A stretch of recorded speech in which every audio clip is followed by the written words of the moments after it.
Thresholding is a very common used image processing technique when we're dealing with computer vision projects, pre-processing of our images before they go into a classification, segmentation model, and so on, but also basically just clean up our data or make it easier to ingest from any other model or algorithm out there. So let's just jump straight into the Ultralytics blog post. We have a ton of blog posts covering fundamentals of computer vision, the full computer vision system end to end. But thresholding is very much used still. Like, there's tons of different computer vision, classical computer vision methods and algorithms, which is not really used that much anymore, but thresholding is still very good to know, and also what it does, how can we apply different thresholds, and what is the output of the method. So we basically just create with our image thresholding a binary image. You can also have multiple different thresholds and have not a binary image, but usually most often we just want to divide it into zeros and ones, or 0 and 255. So we will have a fully black layer and we will have a fully white layer in our image. For example, this one here, we can just take a global threshold. We say, okay, here we have a grayscale image. We take a threshold of 128. So that's pretty much just the middle of the pixel intensities that we have in an 8-bit image. Then it might end up looking on the right side here. So here we have all different values from 0 to 255. On the right side, we have the threshold image, which is either 0 or 255. So all the pixels above the 128 threshold, it becomes 255. All the values below becomes 0. Very important when we're working with this to understand histograms is basically just the pixel intensities for each pixel. So we have a two-dimensional image. We have our x-axis and we have our y-axis. Each individual pixel in there can actually just, it has an intensity. Then we can build out a histogram. We just have a threshold that cuts our histogram at the pixel intensities. Then we divide it into foreground and background, which is a very common use case for thresholding as well. It's just segmentation. You can have a segmentation model like a YOLO model and so on, but if you just need to do some very basic thresholding, you can get away with that. It's going to be significantly faster. It's just a single operation, logical greater than or below logical operation that we are doing. So global thresholding is one thing that we can do. Another thing which is very common used is also thresholding. So it's basically just analyzing the image histogram and then it chooses it based on how does we separate the pixels in the best possible way, because it might not be a fixed threshold. Maybe you don't have a way to evaluate what is the best threshold to come up with. Sometimes it's obvious, you can just cut it in the middle, or maybe you just want only very, very bright pixels in the image, and then you can set a fixed threshold based on that. But if you want to have a general approach that just segmented into foreground and background, the auto thresholding is a pretty good one.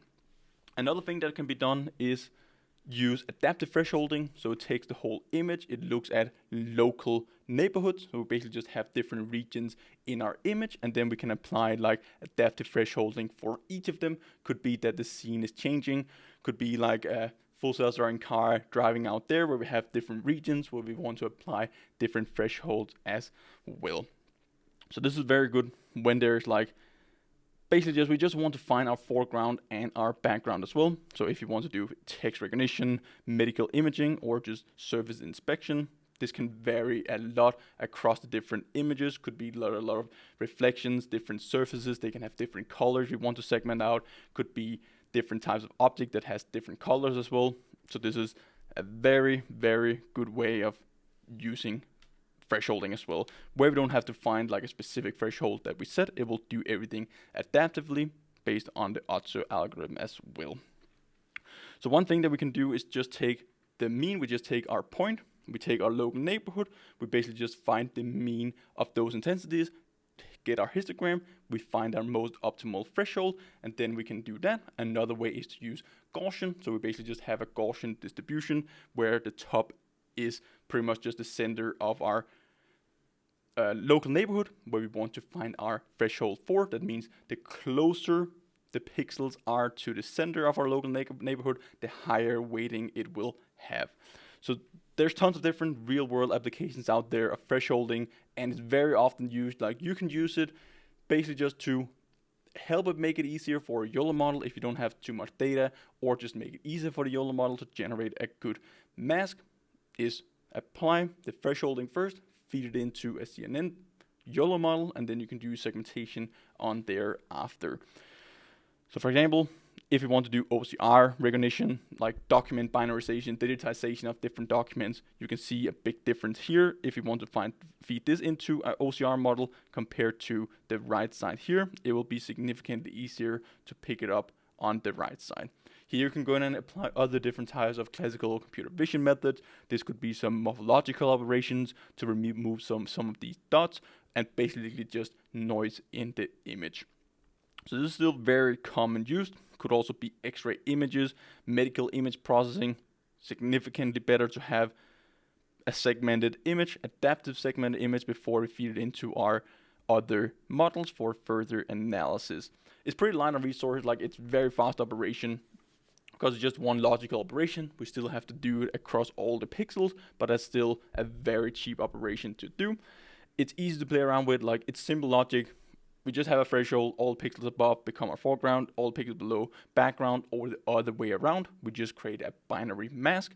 OpenCV has all these things here covered directly out of the box, and it's easy to just get up and running, like just segment your image, see how does it work and so on before you start to train like full YOLO model, gather your data set, label your data set, and all of that. It lacks a bit of adaptability. So again, it's fixed rules. We need to have thresholds. The adaptive thresholds, like they're never perfect. They're sensitive to noise and so on as well. So it really depends on the use cases and applications, but it's quick to just test out and see how it works. So make sure you choose the right computer vision tool when you're building your projects and applications. There's no right answer to any of it. Often it is also used together. It's a really good combination. It's very important to understand the basic fundamentals of computer vision and so on as well, to be able to solve the problems and projects in the best possible way. That's all for image thresholding. Very important to understand, also pretty easy to get up and running, so definitely make sure to check it out. Hope you learned a ton this video here. Hope to see you guys in one of the upcoming videos. Until then, happy thresholding.